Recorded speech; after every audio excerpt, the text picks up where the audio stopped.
Good afternoon.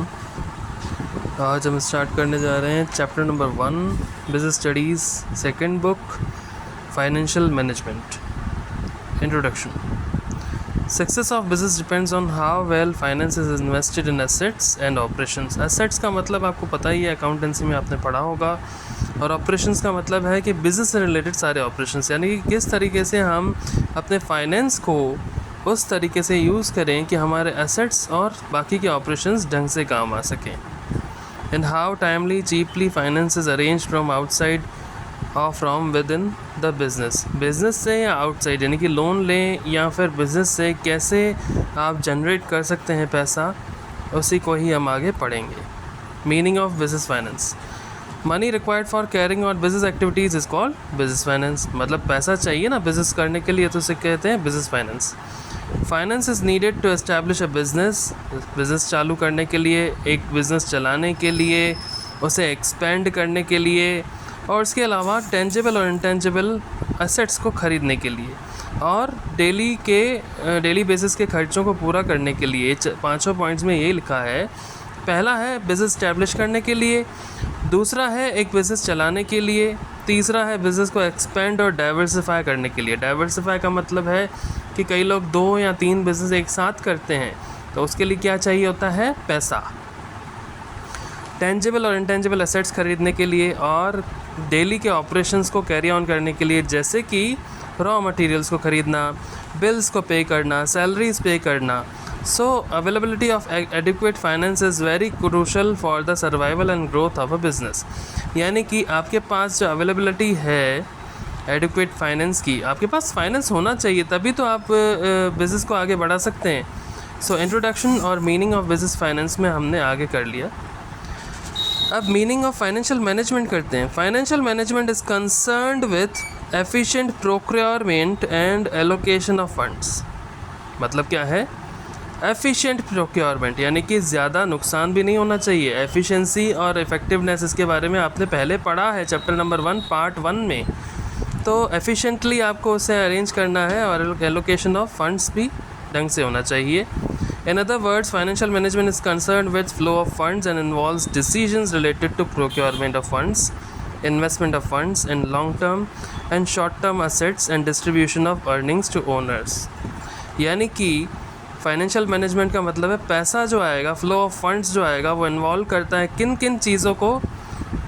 Procurement of funds. सबसे पहले तो आप फंड्स को इकट्ठा करें, इन्वेस्टमेंट ऑफ फंड्स, उसे इन्वेस्ट करें लॉन्ग टर्म या शॉर्ट टर्म एसेट्स में, और उसके बाद उसकी अर्निंग्स को डिस्ट्रीब्यूट करें ओनर्स में।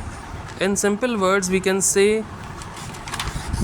Financial management refers to efficient procurement of finance, efficient utilization of finance, and efficient distribution and disposal of surplus for smooth working of a company।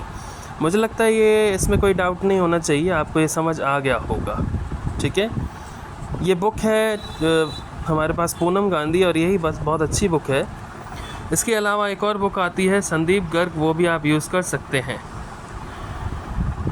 तो फिलिपेटस जो हैं वो एक मैनेजमेंट के गुरु थे। उन्होंने कहा है कि financial management is concerned with managerial decisions that result in the acquisition, यानी कि खरीदना या फिर उसे अक्वायर करना, and finance of long term and short term assets for the firm.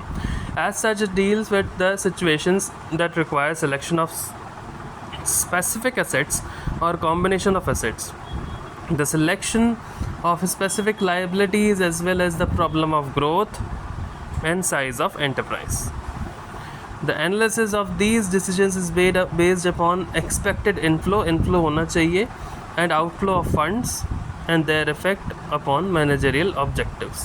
ठीक है, रोल या इम्पोर्टेंस क्या है? पहला है size and composition of fix assets. सबसे पहले तो ये कि हम साइज़ देखेंगे फिक्स एसेट्स का, जो पूरा बजट पर डिपेंडेंट है। कैपिटल बजटिंग डिसीजन इसी से ही होता है कि कैसे कोई कंपनी अपना कैपिटल बजट इन पर लगाती है। Amount and composition of current assets, यानी कि आपके पास कितना करंट एसेट है, और कैश कितना है, इन्वेंट्री कितना है, रिसीवेबल्स कितना है, ये डिसाइड करता है कि आपको कितना जल्दी पेमेंट आएगा और कितना जल्दी आप फाइनेंशियल मैनेजमेंट का यूज़ कर सकते हैं। करंट असेट से ही डिपेंड करता है, क्योंकि करंट असेट आपकी शॉर्ट टर्म फाइनेंशियल पोजीशन बताती है। नेक्स्ट है हमारे पास the amount of long term and short term funds. Amount to be raised for long term as well as short term funds depends on the financial management and organization. The firms which have policy of liquidation prefer to have more of long term finance. जिनके पास policy होती है liquidation की, यानी कि जल्दी से किसी asset को ख़रीदना और फिर बेच देना, उनके पास ज़्यादा लिक्विड असेट्स होते हैं, लॉन्ग टर्म फाइनेंस होता है. With that, profit will decrease as company has to pay interest over long term period on long term debts as compared to short term debts. देखिए, लिक्विडेशन का मतलब है कि पैसा जल्दी से आ जाए. तो उसके लिए कई बार क्या होता है कि हम लोन लेते हैं मार्केट से. लोन लेते हैं तो उसका हमें शॉर्ट टर्म और लॉन्ग टर्म डेट को पेमेंट करना होता है, इंटरेस्ट को पेमेंट करना होता है. तो कई बार हमें अमाउंट को डिसाइड करना पड़ता है कि हमारे पास अमाउंट कितना होना चाहिए. Breakup of long term financing into debt, equity etcetera. आप क्या कर सकते हैं, लॉन्ग टर्म फाइनेंस को रेज़ कैसे कर सकते हैं. आपने पढ़ा है, अकाउंट्स में पढ़ा है कि हम इक्विटी शेयर्स को इश्यू करते हैं, डिबेंचर्स को इश्यू करते हैं और कोलेटरल सिक्योरिटी पे भी इश्यू करते हैं, तो उससे पैसा आ जाता है. यहाँ तक कोई doubt. All items in P&L account. सारे आइटम्स जो भी P&L अकाउंट में हैं वो अफेक्ट करते हैं फाइनेंशियल मैनेजमेंट के डिसीजंस को. जनरली आइटम्स जो एक्सपेंसेस एंड रेवेन्यू वो ज़्यादा करते हैं जो P&L अकाउंट में होते हैं. If we pay more interest and higher depreciation it will increase expenses and affect P&L account. Higher equity and entail higher payment of dividends, यानी कि ज़्यादा इक्विटी होगी तो ज़्यादा पेमेंट करना पड़ेगा डिविडेंड्स का. नेक्स्ट क्लास हम बाद में लेंगे. Good bye, take care.